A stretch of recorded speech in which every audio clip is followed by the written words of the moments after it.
Hindi naman natin pwedeng baguhin lahat dahil lang sa kagustuhan mo. Kung kayo magagalit, For the sake of na para mapaiksi tayo and pero kailangan ho nagkakaintindihan tayo. yes, bakit natin pinag-aawayan yung domicile and Hindi natin pinag-aawayan. place of Liwanag residence. ko lang po ang use of terms natin. What is the significance, Your Honor?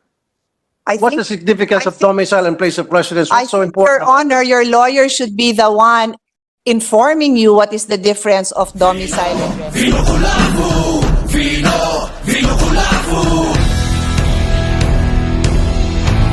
Point din po kayo dahil Philippine law ang pinairal natin dito. That's why much better kung gagamit tayo ng word residence. I see your point. On the other hand, dito po kasi sa MLC, maging dun sa contract nitong seafarer sa SEC, sa standard employment contract, doon po sinusulat niya kung saan ang kanyang permanent domicile and never na-mention doon ang word residence. Kasi kung maglalagay tayo ng another word doon na wala po sa standard employment contract at wala po sa MLC, medyo magulo po yun, Mr. President, Your Honor. Well, Your Honor, magulo din po yon if under Philippine law, you do not provide for clarity if you mean domicile or residence. What do you mean, Your Honor? What Okay. is your intention? At to what point will the Philippine government be responsible? Domicile or resident? What is Okay, the domicile is same as the address given by the seafarer when he signed his contract doon po sa SEC, Standard Employment Contract. Doon po nakalagay yung kanyang exact address under the word domicile. Ganon din po doon sa MLC, yung word domicile ang means na yun po yung kanyang place of residence. And again, I would like to put it on record na I see your point, Your Honor, na this is Philippine law we're talking about. Dapat under Philippine law, gamitin natin yung word residence.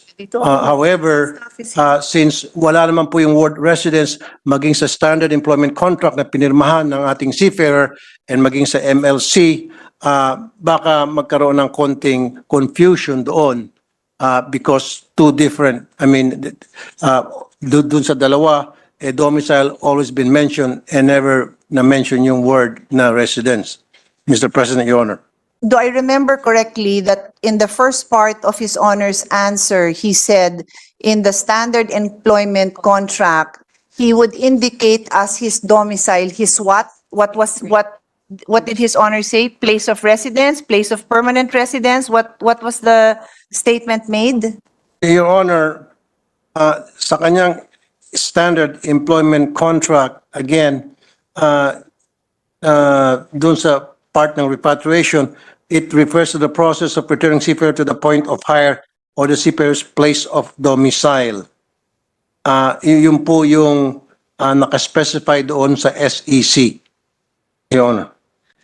But earlier, Your Honor, you said that the SEC states the domicile as something. You said that. What was that? I'm just asking for Yeah. His Honor to repeat that because I will try to help His Honor clarify the intention.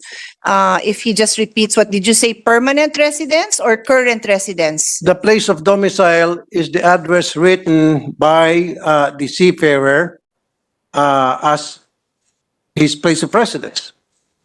Okay. Listed in the standard employment contract, he or she states there his place of domicile as his home address.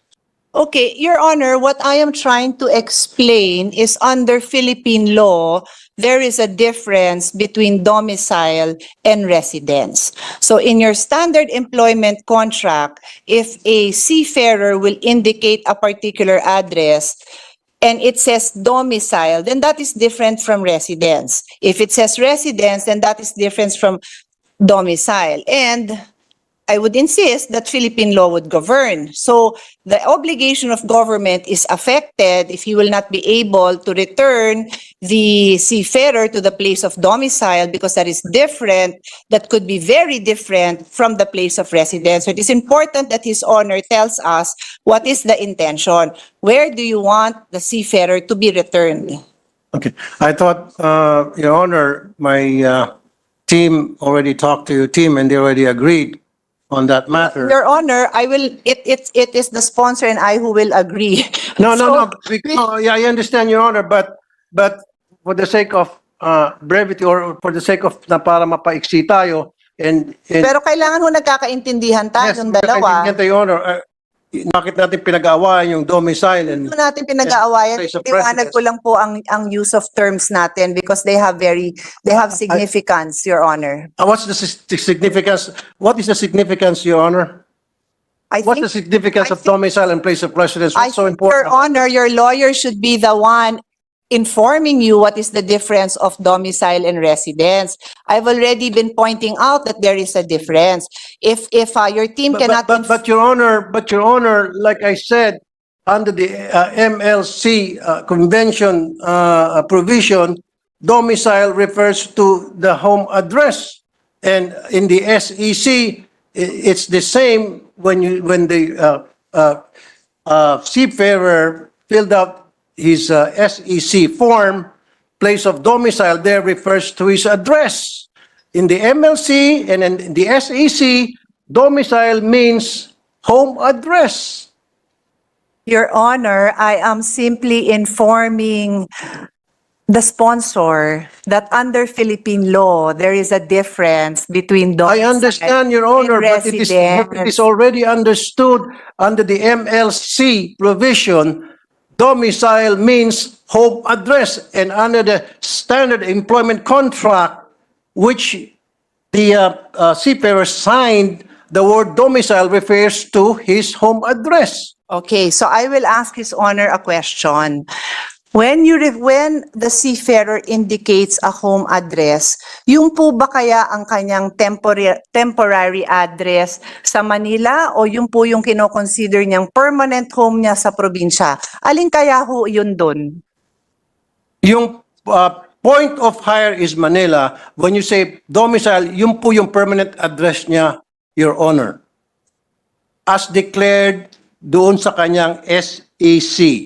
Kasi po doon sa SEC, idideklara mo yung iyong home address. At anong nakalagay doon? Domicile. Wala naman nakalagay doon home address. Nakalagay doon domicile. Your Honor, I am just putting on record that there are legal differences. Huwag po kayo magagalit. Kasi No, po, I'm not mad. may legal I'm not differences mad, Your Honor. yun. But- Ayoko kung malito ang gobyerno at ang ating Well, yung pong mga gobyerno po hindi seafarers. malilito. I'm sure. Sir, I there are guarantee you, the legal government differences. So if we do not suspended. clarify, Hindi naman natin pwedeng baguhin lahat dahil lang sa kagustuhan mo para mas Session suspended. Vino Kulafu, Vino Kulafu.